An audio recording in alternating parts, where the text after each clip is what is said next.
What's going on, YouTube? This is Mick on the mic, and in today's video, we're going to be taking a closer look at Devin Haney. And before we get started, I would like each of y'all to hit the like button, hit the subscribe, and hit that bell icon so you can be notified anytime I drop a new video. So let's get started with this. Devin Haney, the undisputed lightweight champion of the world, 24 years old. He got an upcoming bout against Vasily Lomachenko on May the 20th. I'm here in Las Vegas, Nevada. So, according to a lot of the YouTube channels and the YouTube podcasts, Devin Haney, they say, is the top lightweight in the world. He do have all four belts, the WBC, the WBA, the IBF, and the WBO, which he won by defeating George Kambosos. So, is Devin Haney really the top lightweight in the world? Let's take a closer look. So Devin Haney, of course, everyone know he started his career in Mexico. He turned pro, I think, at 17 years old. Beat up a bunch of tomato cans in Mexico, built his record up. Then he started fighting in the U.S. So when you look at Devin Haney's top wins, he has three, maybe four notable wins. You got Yuriorkis Gamboa, which was, of course, in his 40s and completely over the hill, coming off an injury after being knocked out by Gervonta Tank Davis. So that's not really an impressive feat there. Then you have Jorge Linares. He was the guy, top fighter. He used to be a top fighter. He knocked down Vasily Lomachenko, but eventually got knocked out in that fight. So let's take a closer look at him.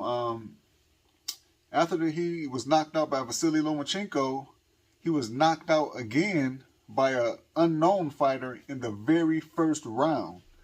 So then he beat a couple of lower class fighters, and then he fought Devin Haney. And in that fight, Devin Haney was dominating the fight.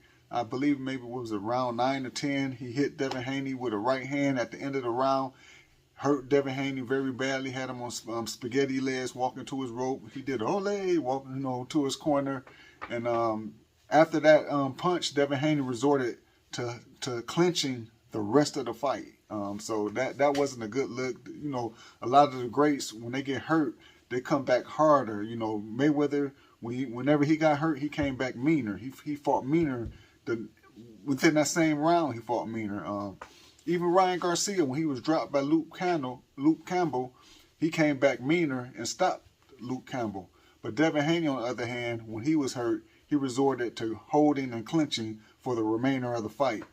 And then his next win, Jojo Diaz, a small guy moving up from, he was a former 126-pound fighter, then was a 130-pound fighter, and then he moved up to 135 pounds. He did win a title against, who was that? Tevin Farmer. He won the title, I think it was maybe a split or majority decision against Tevin Farmer.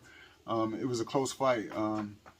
And so, he's a smaller guy, not a lot of power. He lost to Gary Russell Jr. at 126 pounds. So he's a name, but at 135 pounds, he was not a top fighter. And then you got George Kambosos, the one-hit wonder, equivalent to a Buster Douglas, who had that one great fight, and then after that he was just nothing. So that's kind of what George Kambosos is. And George Kambosos, no power. Jojo Diaz, no power. Jorge Linares, some power, but over the hill. So those are Devin Haney's three best wins. And so if you look at those being his three best wins, should he be considered a pound-for-pound fighter, or in the upper half of the pound-for-pound list off of those three wins? And I don't think so, not at all. I mean, Devin Haney, when you look at him, he's an excellent boxer, but the hype does not match the product in the ring. Devin Haney, in my opinion, is unproven thus far. But he has a great chance to prove himself when he takes on Vasily Lomachenko. And if he defeats Lomachenko, especially depending on the fashion that he defeats him in, he can become a pound-for-pound fighter in my book at that point. But to me, the top fighters in the 135-pound division is Number one, Gervonta Tank Davis. Of course, he's the star of the division. He's knocking out guys, knocking their block off. Exciting fights. Everyone just bringing out the stars. Everyone wants to see him. You got Shakur Stevenson, Olympian, was a silver medalist. Totally dominates his opponents. Barely get hit. You know, great combination, great speed, great distance. Excellent fighter. And then you got you got Ryan Garcia in there, Lomachenko. I think Devin Haney right now, behind Tank and behind Shakur, is the third or possibly fourth, depending on who wins between him and Lomachenko. Devin Haney, he gets a big push by YouTube influencers. That they call themselves the LDBC community. I call them the Love Devin boxing community. LDBC, the Love Devin boxing community. That's what I call them, because it's obvious that they get some type of compensation to push Devin's name, to influence people to rate Devin higher than what he really deserves to be rated right now.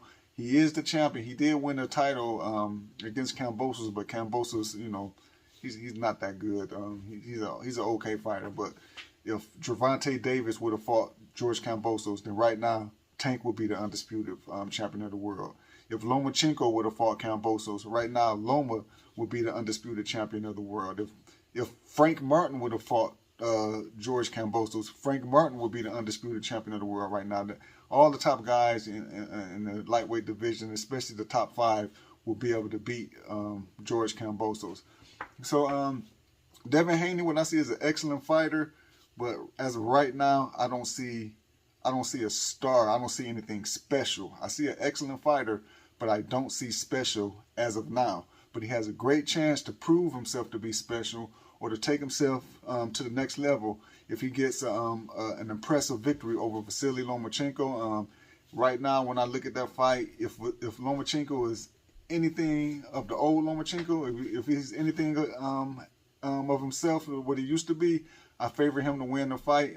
But sometimes fighters do get old in the ring, and Lomachenko is a smaller guy and doesn't have a lot of power at the 135-pound division. So we'll see how that goes. But Devin, if he wins this fight, he moves up a lot of slots in my book. Then I could consider putting him in the top 10 of the pound for pound list if he wins this fight. But that's the video I got for y'all. Tell me what you think in the comments, and until next time, this is Mick on the mic. Peace.